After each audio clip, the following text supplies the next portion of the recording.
So anyways, from the networking chapter, practical exam point of view, whatever was important, that is INET address class and then TCP IP socket class, we have already finished. But then, um, yeah, theory point of view, some more important 5 marks questions.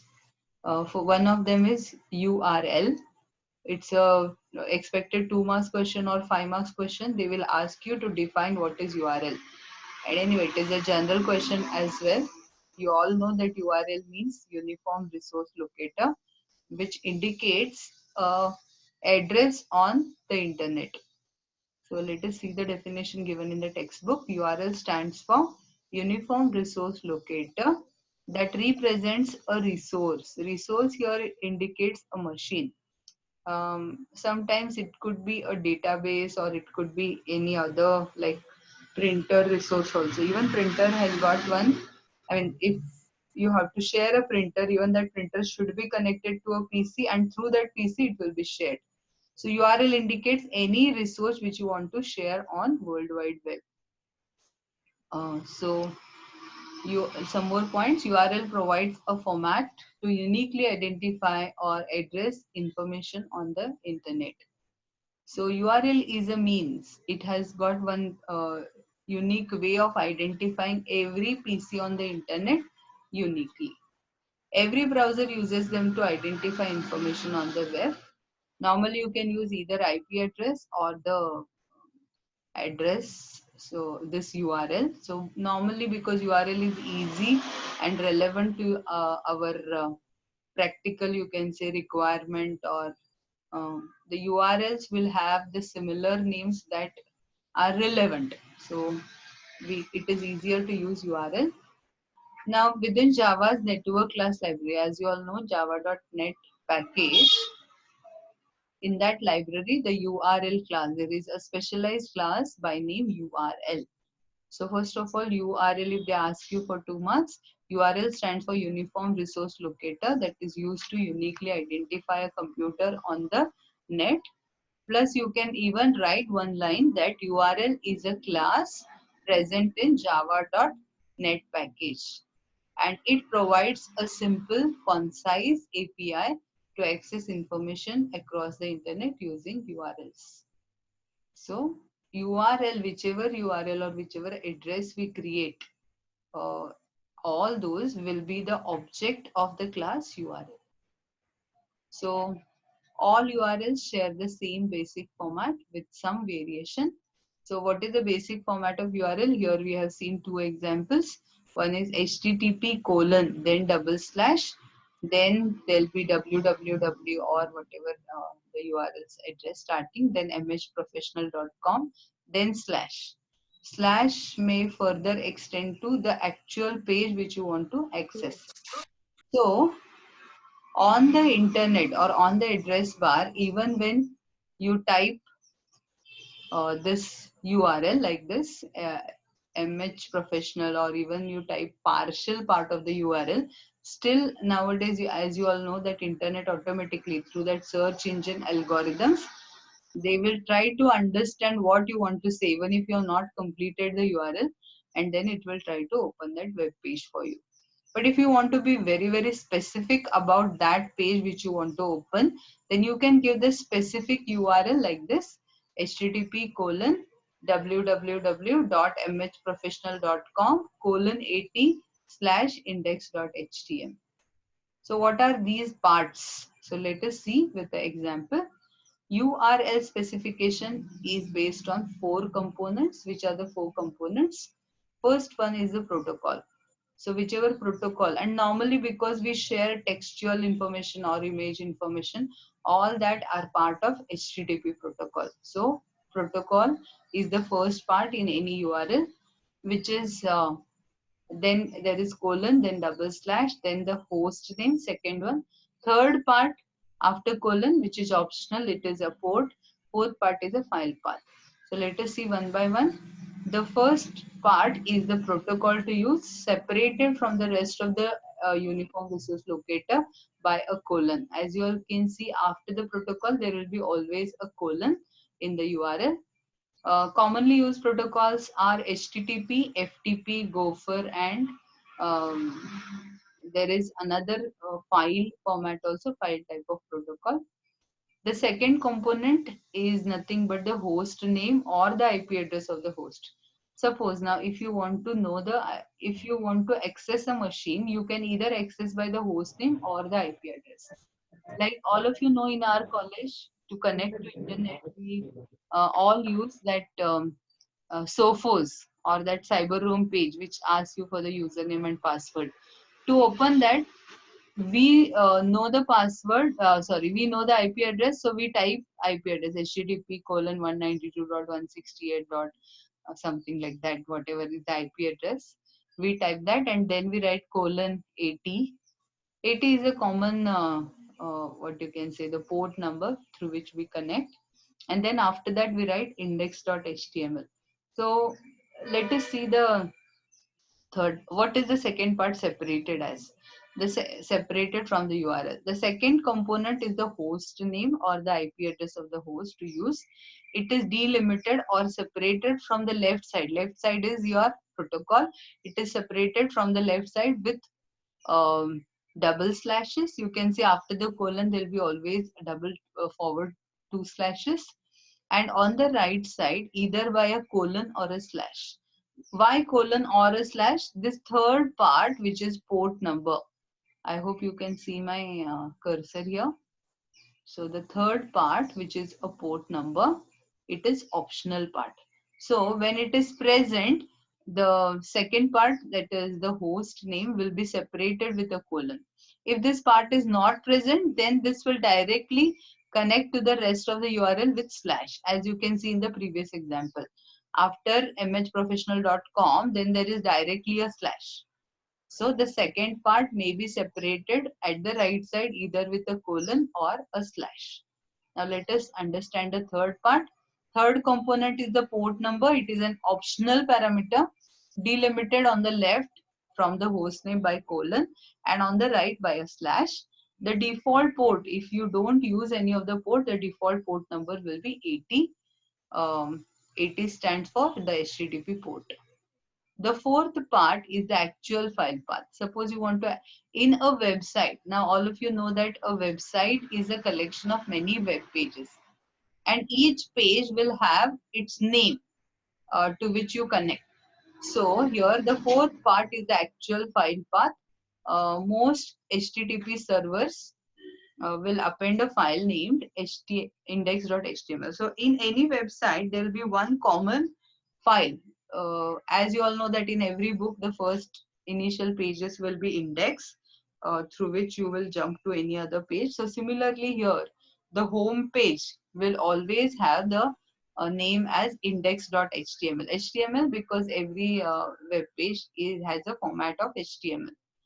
So you can see that index.html or index.htm, these are the common pages which exist in any of the website through, and then after that you can connect to any. But suppose sometimes you are too familiar with the website and you want to jump to a particular page, you can directly type that page name and HTML. So these are the parts of URL. So there are 4 parts. One is protocol, then the host name, then there is port, and then there is file path. Now, now this is the type of the, or you can say the pattern of the URL. Now let us see how to create instance of the URL, object of the URL class. So there are 3 constructors. Commonly used is the first one. So I've shown only one example, URL, and then directly as a parameter you have to specify the URL in the string format. So creates an instance of the URL class from the given URL string. So let us see the example. URL, the name of the object I have created given as HP, equal to new URL, which connects this URL connects to which you address, or you can say it is also called as URL. So what is that address? The http colon www.herbertshield.com, and within that it is connecting to a page called as articles. So articles is the name of the page. Now second constructor, it uses the protocol name, then the host name, then the port name, then the path. So you can write all these things 4 parts separated also, separated by comma. So when you pass all these parameters separately, then also you can get connected.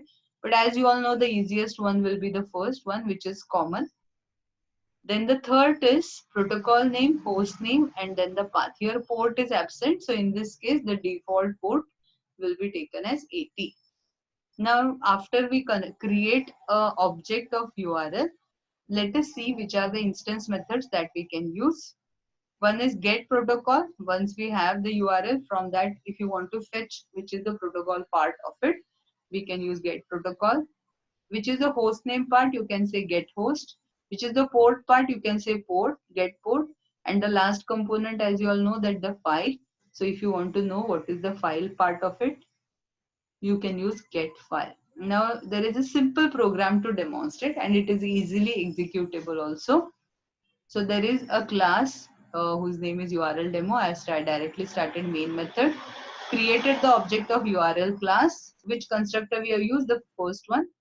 Sorry, here I have to pass double quotes, otherwise it will result in an error. So http:/herbertshield.com/article. So I have created HP object by passing this URL. Now from this HP, let us try to access each of the components separately. So here I have put system.out.println and then some message called as protocol. So how do I separate the protocol from HP? HP is a URL. So how do I separate? I just make use of the method called as get protocol. The hp.get protocol is going to give me this protocol part, that is HTTP. Then there is port. Have we passed any port here? If there is no port passed, of course, although the default port is 80, but when the port is not present and if we make use of get port method, then it will return -1. But while connecting, it will work as 80. Clear with that? So here, because we are trying to access by using get port method and the port number is absent, so it will return -1. But we need not worry about it. It will do the work of connecting to proper port. Third part is host name. Actually, it is the second part. Port is the third part. But you can fetch anyhow. So now I'm fetching the host part with hp.getHost. You can see in the output of the program here, the host part is www.herbertshield.com, and the last part is file. File is the actual file to which you are connected in that website, which is nothing but the articles. So you can see here, once I say hp.get file, I just get that last part, that is /articles. So this is the output of URL. Once you are asked for 5 marks, you can write the one of the constructor. You need not write all 3, and then you can write these 4 methods. They're very easy. Once you know the 4 part, that is protocol, hostname, port, and file, you can use them in a line. Now let us see the next class in the java.net package, that is URL connection. Not so important because normally they ask URL, but never know, they will also ask about URL connection. So URL connection is a general purpose class for accessing the attributes of remote resource. So whenever you are connected to a remote URL and you want to access some of its properties, then there is a specialized class called as URL connection. So URL connection is nothing but it is related to one particular address which is defined using URL. So it is something like you have to create an object of URL, and then to that you have to attach URL connection. So connection to the specified URL becomes a URL connection. So let us see how do I create. So creating URL connection object, first it has to be created using URL's open connection method, as you can see here, similar to our factory method, how we use, but factory method concept is different. Here, we have to first create URL object, which we have learned in the previous section. Using that object, then I have to use a method called as open connection. And then once through URL you have opened the connection, then what will be returned? URL connection object. So this is how you create URL connection object.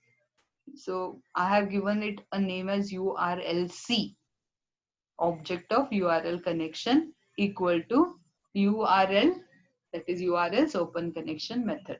Fine. So specifically I've used arrows to show you that this is the object of URL connection and URL is the object of URL class. Now once we have created URLC, which methods we can use to access the information? One is get content length. So once the connection is established, I may start communicating. So in the process of communication, how much length of the message I have sent, that if I want to know, I can make use of the method called as get content length. It will return the size in bytes associated with the resource. If the length is unavailable, so if there is no communication takes place, only connection is established but nobody has spoken anything, neither the server nor the client, then -1 will be returned. Second type of method is get content type. It returns the type of the content found in the resource. If it is normal HTTP or text message, it will return text, or if it is image and all, it will return that. Get date will return the date of the response when the server has responded. Then get expiration returns the expiration time and date of the resource present in terms of milliseconds. So this expiration, either it is set uh, or it will be given by default. Anyway, so let us demonstrate it with one program. We have here you have to import both IO and .NET. Then because we want to access date also, we need a date object, and as you all know, the date object is present in Java's util package. So we need to import even the util package so that we will be able to store the date which is accessed using in that particular object. The class name I have used is UC demo, UC for URL connection. Main method, I have created one integer variable called as C. Then I have created object. As you all know that URL connection is the extension of URL. Extension in the sense additional information about the URL if you want to know, that is you will be using URL connection. So first you have to create object of URL type as we have discussed in the previous section. Now this URL object is connecting to what? Internik.net. Then I get my URL object that whose name is HP. Now from that HP, I'm going to create URL connection object. So I've created URL connection object whose name is HPCon, and then using what? URL object. So it is like this. I have to use this URL object here and call a method called as open connection. This open connection method will return an object of the type URL connection. So from this object will be prepared. Clear? Now, once this object is ready, we can access the methods which are mentioned below. So let me just scroll. Yeah. So let us assume HPCon object is ready. Now let you want to access the date part of it. So HPCon.getDate will give me the date uh, of that response, and then I store it in a long variable called as long D, or you can even store it in a you may wonder here why I'm not stored it in a date format. That is because if the date is not present, if suppose if there is no connection or communication present, and if there is no date present on that website, sometimes people hide it for the security purpose, date will not be able to access. If we cannot access date, then it is going to return 0. And if I directly store the output of get date into the date format, then the 0 will not be stored, it may give error. So first I am storing it in a long type of variable called as D. Then if D equal to 0, no date information. Else what I'm going to do, I'm going to create a date object called a new date by passing this D.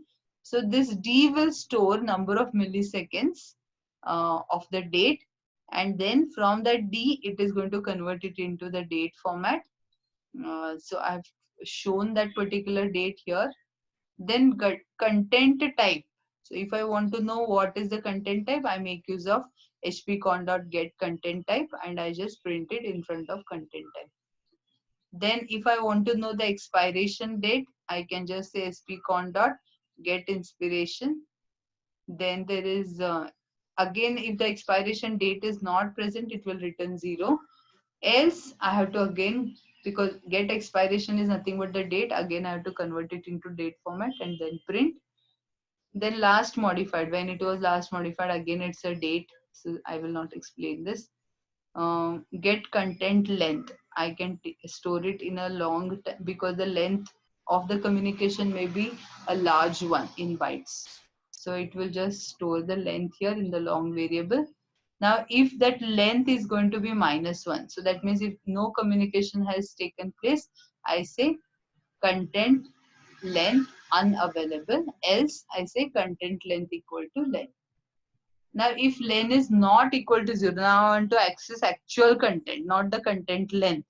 Then I first check a message whether the message actually contains some text messages. If only connection is there and if there is no content, then this len will return 0. So if len is not equal to 0, I'm going to display that content. If it is going to be 0, then there is no point in displaying the content. So I check with the if statement. If len is not equal to 0, then only display this content. How this content is getting displayed? For that we have used input stream method, and then that input stream will actually connect to this hpcon's input stream. And once it gets created with the input stream, then what will happen?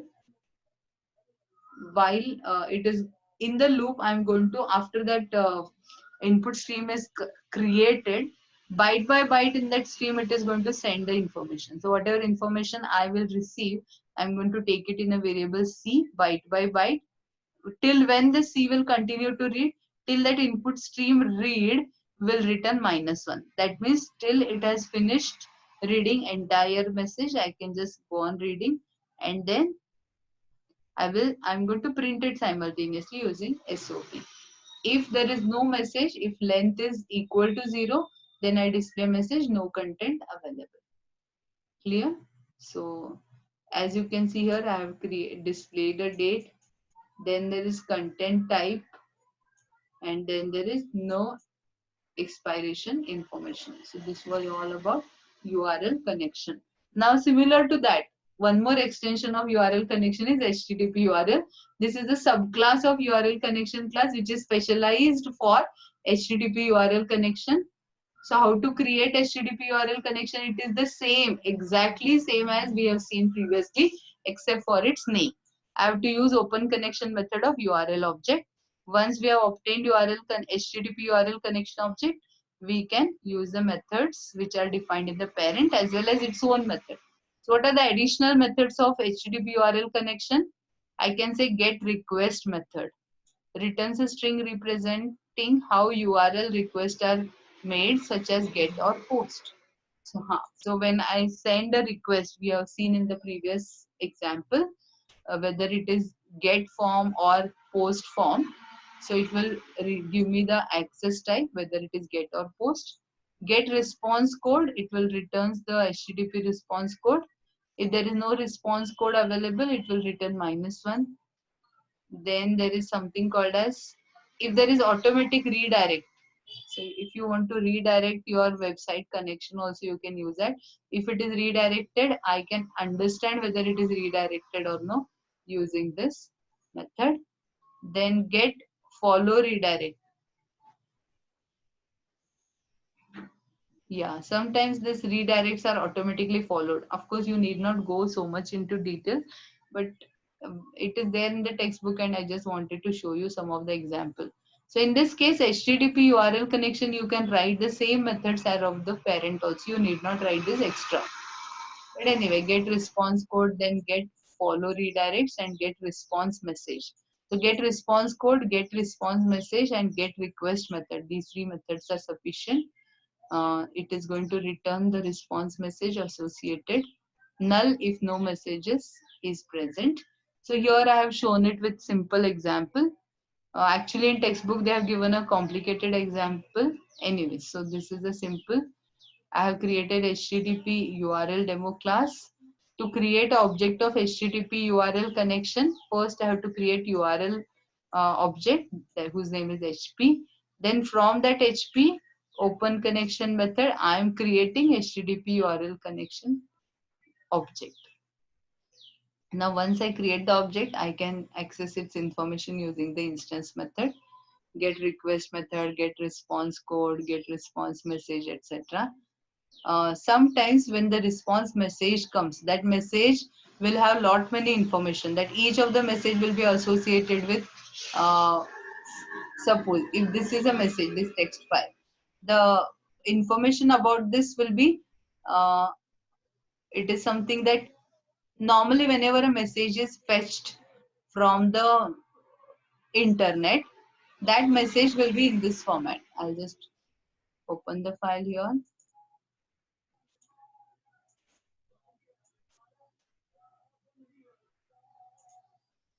I'll show you yesterday's file. Yeah, here you can see once you access any of the URL connection and any of the information, it will be present in this format. This format in the sense table format. Each of the field will have the field heading. Here there is no heading written right now, but there will be a heading on top of every field, and then there will be information. So once you have such format accessed using my HTTP URL. Now to store that kind of a table, I require a table kind of structure. So to create that, your textbook uses one more method, one more type of object called as map, which is present in your util package only. So map will store it in the form of a list.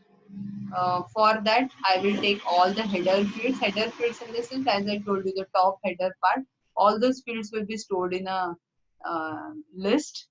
And then similarly, I create another object which is of the type set. Set is the set of values.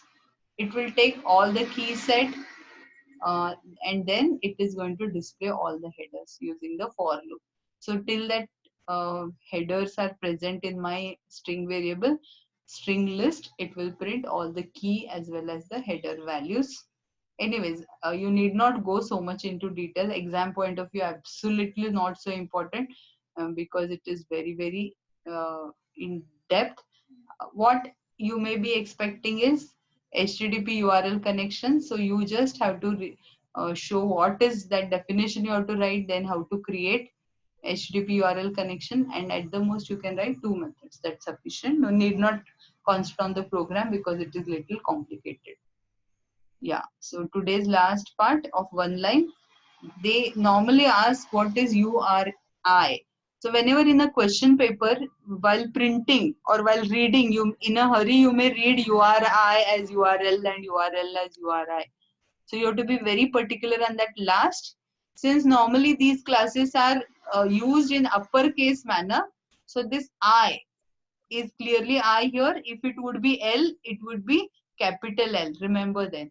So for 2 marks, normally to confuse you people, they ask define URI class. So you should remember it is not URL, it is URI. URI stand for Uniform Resource Identifier. If it is URL, it stands for Uniform Resource Locator. And because it is URI, it is Uniform Resource Identifier. It is similar to URL. In fact, URL is considered to be a subclass or subcomponent of URI. Anyway, in your textbook, they have given only these 2 lines, which I have just pasted in the notes. There is no detail given of this URI class. So we will stop here. We have finished with URL class, then URL connection class and its method. Then we have also covered HTTP URL connection, which is same a subclass of URL connection. So URL is Uniform Resource Locator. This object, URL object, will be connecting to any particular website. Once the website's connection is created, then to access the information about what happened in the communication after the connection was established. To get that information, we make use of URL connection object. So, and if there is any specific URL connection information that is for HTTP URL connection, so there is a specialized class called as HTTP URL connection, which is similar to URL connection. Then there are some methods, and after that we have seen one example program. Of course, we did not see in detail, and it's not required also. You can even show only two things here: response method, response code. That's sufficient, because even that will demonstrate the program instead of again taking this map, set, field list, etc. So just ignore that part. And then we saw the definition of URI. In fact, more than I mean, to be specific, we have seen the expansion of it. Uniform Resource Identifier. They are similar to URLs. In fact, URL constitute a subset of URI. URI represents a standard way to identify a resource. So what is that standard way? It is not given in detail to you. So you just have to be prepared with this 2-mark question. That's all. Next part is the cookie part. Cookie also they have not given in detail here, because we have already learned cookie. Cookies class, how to access cookie, and then session, all this. Sometimes they ask you the difference between cookie and session, which I've already given in our previous sections notes. So here I have not added much. It is just which are the classes related to the cookies class are cookie handler, cookie manager, HTTP cookie, cookie policy, and cookie store. Cookie policy and cookie store are the interfaces, and these are the classes. So what is cookie? They will ask you for 5 marks. Cookies are the text file that are stored on the client computer, and they are used for various information tracking purpose. So here also I've given that definition, and even in the previous section. So we'll stop here now. Next part remaining is our datagram, packet, and socket. There is a difference in how TCP/IP socket works. Uh, with there is a difference in between datagram packets and TCP/IP socket. So what is that? We will see in the day after tomorrow's class. Since you have 2 classes tomorrow, I will not take tomorrow. So we'll see on 25th. That will be the last class. Yeah. Till then, all of you execute the journal programs, um, and then we will see based on that how you people are comfortable with practicals. Even if labs are not provided, you may try it at home. Yeah. So let's wind up today.